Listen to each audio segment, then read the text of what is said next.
Hey guys, Assalamualaikum. This is Neha from my YouTube channel Stay with Neha. আবার একটি নতুন ব্লগে আপনাদের সবাইকে ওয়েলকাম করছি। আজকের ব্লগটি আমি স্টার্ট করছি আমার প্রিয় ফুচকা দিয়ে। এখানে আসলে আমরা প্রস্তুতি নিচ্ছিলাম একটা রিল বানানোর জন্য। আমি ভাবলাম আপনাদের সাথে এই রিলসের ভিডিওটি ডেইলি ব্লগে শেয়ার করি। আপনাদের একটি নতুন কন্টেন্টের সাথে পরিচয় করিয়ে দিই চলুন। ফুচকা খাচ্ছে। আমি যখনই ভিডিও করতে যাই বা ভয়েস ওভার দিই তখনই আমার মেয়েটা বলে আম্মু আমাকে নিয়ে কিছু বলো, আমাকে নিয়ে কিছু বলো। বা আমি যখন ভিডিও করি তখন আমার ভিডিওর সামনে বারবার ওর হাতটা নিয়ে যায়, দেখাই যে আম্মু দেখাও আমি এটা খাচ্ছি ওটা খাচ্ছি। তাই ভাবলাম আজকে ওকে দিয়ে একটু ভয়েস ওভার করিয়ে নেই। ট্রাস্ট মি, এটার জন্য আমার ওকে একদমই ফোর্স করতে হয়নি। আমার মেয়েটা মাশাআল্লাহ এখনো অনেক ছোট, বাট কথা বলে একদম বুড়িদের মতো, যেন পাকনা বুড়ি হয়ে গেছে। এখন যে দেখছেন দারাজ প্রোডাক্ট গুলো, এগুলো হচ্ছে দারাজ থেকে এনেছিলাম। আর এটার একটা ভিডিও অলরেডি আমি আপলোড করে দিয়েছি, যাদের যাদের ভালো লাগে অবশ্যই দেখবেন। আর যারা আমার রেগুলার ভিউয়ার্স আছেন তারা তো জানেন আমি দারাজ প্রোডাক্ট গুলো কত পছন্দ করি।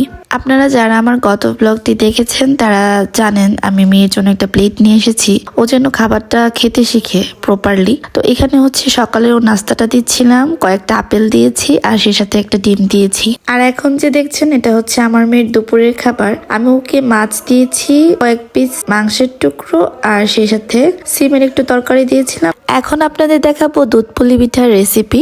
চলুন শুরু করা যাক। প্রথমে নেবেন দুধ, আর দুধের মধ্যে কয়েকটা এলাচি দানা, তেজপাতা দিয়ে দিবেন। আর নিয়ে নিবেন প্রয়োজন মতো চালের গুঁড়া। চালের গুঁড়াটাকে গরম পানিতে একটুখানি লবণ দিয়ে ভালো করে সেদ্ধ করে নিবেন। একটা ডো তৈরি করে নিবেন পিঠার জন্য, যেরকম ডো আমরা তৈরি করি পুলি পিঠার জন্য সেম ওরকম। শুধুমাত্র ডো তৈরি করলে হবে না, পিঠার মাঝখানে দেওয়ার জন্য লাগবে নারকেল গুঁড়ো। আপনারা চাইলে নারকেল গুঁড়োটা একটি কড়াইতে সুন্দর করে ভেজেও নিতে পারেন, আবার না ভাজলেও মনে হয় চলবে। এটা আসলে আমি বানাইনি, এই পিঠাটা বানিয়েছিল আমার ফুপি। আমার বোন পিঠা উৎসবে গিয়েছিল ব্রাহ্মণবাড়িয়া সরকারি মহিলা কলেজে। এখন আমার বোন ভালো করে ডোটা মেখে নিচ্ছে। ডোটা কিন্তু অনেক ভালো করে মেখে নিতে হবে, আর ভালোভাবে যদি না মেখে নিন তাহলে পিঠাটা ফাটাতে হয়ে যাবে। পিঠাটা বানিয়েছিল আমার ফুপি, আমি শুধু আমার ফুপিকে অনুসরণ করে গেছি আর ওইভাবে আপনাদের ভয়েস ওভারটা দিচ্ছি। তারপরে যদি কিছু ভুল হয়ে থাকে তাহলে প্লিজ আমাকে ক্ষমা করে দিবেন। ফুপি কিন্তু শোনার সাথে সাথে যে আমরা পিঠা বানাবো বা পিঠা উৎসবে যাব চলে আসছে। ফুপি যদি সাহায্য না করতো তাহলে হয়তো আমাদের পিঠা বানানোই হতো না। পিঠা বানানোতে আরেকজন অনেক বেশি হেল্প করেছে, সেটা হচ্ছে আমাদের নানু। উনি বানিয়েছিল ফরিদপুরের পিঠা। আমার কাকির বাড়ি ফরিদপুর, সো কাকির মা আসছিল বেড়াতে, উনি বানিয়ে দিয়েছে। ভিডিওর বাইরে অনেক কথা বলেছি, এবার চলুন মেন ভিডিওতে যাওয়া যাক। আপনাদের আমি বলেছিলাম যে দুধ লাগবে। দুধের মাঝে কয়েকটা এলাচ দানা, কয়েকটা তেজপাতা দিয়ে দিবেন। আর দুধটাকে ভালোভাবে জাল করতে হবে।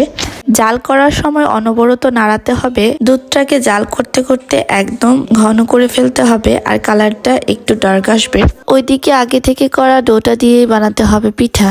পিঠাটা বানানো অনেক বেশি ইজি। আমরা যেমন পুলি পিঠা তৈরি করি, প্রথমে একটু ডো নিয়ে ভালো করে গোল করে নিবেন, তারপর চেপে চেপে একটু গর্ত করে নিবেন আর তার মধ্যে দিয়ে দিবেন নারকেল গুঁড়ো। তারপর আপনার ইচ্ছে মতো ডিজাইন করে নিতে পারেন। পুরোটা প্রসেস দেখে নেন আমার ভিডিওতে। সেই সাথে চলেন কিছু কথা বলি। গত 2 দিন আগে একজন সো কল্ড আন্টি আমাকে বলে যে তুমি এইসব ভিডিও করছো, এটা তো ভালো না, তুমি এক কাজ করো, কয়েকটা টিউশনি করো, তাহলে ভালো টাকা পাবা। আপনারা শুধু এইটাই ভেবে নেন কেন টাকার জন্য আমি ভিডিও করছি, বা যারা এই ভিডিও করে তাদের প্রথম ধারণা থাকে মানুষের এইটাই যে তারা টাকার জন্য করছে। সবাই কিন্তু টাকার জন্য ভিডিওস করে না, অনেকে শখ থাকতে পারে। আর যদি টাকার জন্য আমি করিও তাহলে আমি কেন কাউকে কৈফিয়ত দিব বলেন তো? আবার আমাকে নির্দেশনাও দিচ্ছে আমি যেন কিছু টিউশনি করে নিই, তাহলে ভালো টাকা পাবো। আমার হাজবেন্ড যথেষ্ট ভালো ইনকাম করে। এখন ভাই, আমার হাজবেন্ডের টাকা থাকলেও আমি যদি নিজে ইনকাম করতে চাই তাহলে আপনাদের প্রবলেমটা কোথায়? সত্যি কথা বলতে উনি যখন টাকার প্রসঙ্গে কথা বলেছিল তখন আমার এতটাও কষ্ট লাগে নাই যে আমি আমার অনুভূতিগুলো শেয়ার করার কথা ভাববো। আমার তখন বেশি কষ্ট লেগেছে যখন উনি ভালো আর খারাপ প্রসঙ্গে কথা তুলেছে। তখন মনে হয়েছে এখন আমার কিছু বলা দরকার বা আমার অনুভূতিটা শেয়ার করার দরকার। আমি খারাপ কি কাজ করেছি? আমি এখানে কোনো নোংরামি করছি না, কাউকে কোনো খারাপ বিষয় শেখাচ্ছি না বা নেগেটিভিটিও শেখাচ্ছি না। আমি জাস্ট আমার ডেইলি ব্লগগুলো সবার সাথে শেয়ার করি। যদি কারো ভালো লাগে তাহলে দেখবে, আর যদি ভালো না লাগে তাহলে দেখবে না। এখন যদি আপনি ইসলামিক প্রশ্নে আসেন তাহলে বলবো প্রথমে আপনারা ভালো করে ইসলামটা বুঝে নেন। ইসলাম শান্তির ধর্ম। অন্য কোনো ধর্মে এইভাবে প্রতিটি বিষয়ের সলিউশন দেয় নাই যেভাবে ইসলামে দিয়েছে, কিন্তু আমরা মুসলমানরা ইসলামের দিকটাই বারবার বিভ্রান্ত করে ফেলছি। যেমন দেখেন, যিনি আমাকে উপদেশ দিয়ে গিয়েছে এটা ভালো না ভিডিও করা, উনি একজন মুনাফিকের কাজ করছে, তাও আবার দিনরাত। একজন মানুষের উপরে ভালো দেখানোটা আর পিছনে গিয়ে তার বদনাম করাটাকে কিন্তু মুনাফিকের লক্ষণ বলে। অলস মস্তিষ্ক শয়তানের কারখানা। আমি আপনার মতো দিনরাত কারো গীবত করে সময় নষ্ট করছি না, আমি পরিশ্রম করছি। দিনরাত গীবত করছেন, তাতে কোনো সমস্যা নেই। অপর মুসলিমকে নিয়ে হাসি ঠাট্টা করছেন, তাতে কোনো সমস্যা নেই। অন্যের হক মারছেন, তাতে কোনো সমস্যা নেই। শিরক করে যাচ্ছেন, তাতে কোনো সমস্যা নেই। কিন্তু একটা মেয়ে নিজের স্বপ্নের জন্য নিজের গণ্ডি পেরিয়ে নিজের কমফোর্ট জোন থেকে বের হয়ে একটা ভালো ভিডিও মেক করার জন্য কত পরিশ্রম করছে, কিন্তু দিন শেষে আপনারা এসে বলেন এটা তো ভালো না, এটা তো ভালো না। তখন অনুভূতিটা ঠিক কেমন হয় তা মুখে প্রকাশ করা যাবে না কখনোই। যাই হোক, আপনাদের প্রসেসটা দেখিয়ে দিয়েছি। ভালো করে দুধটা গাঢ় করে জাল দিয়েছি, দেন একটা একটা করে পিঠা আমার আম্মু দিয়ে নিয়েছে। তারপর আবার আমরা গ্যাসের চুলায় ট্রান্সফার করে দিয়েছিলাম। ওইখানে অনেক কম জালে ভালো করে জাল করে নিয়েছি। পিঠাগুলোর ভিতরে দুধটা ভালোভাবে গিয়েছে, দেন পিঠাগুলি রেডি হয়ে গিয়েছে। একটু আগে পরিশ্রমের কথা বলেছি, অনেকে হাসবেন, ভাবেন এটা আবার কি পরিশ্রম।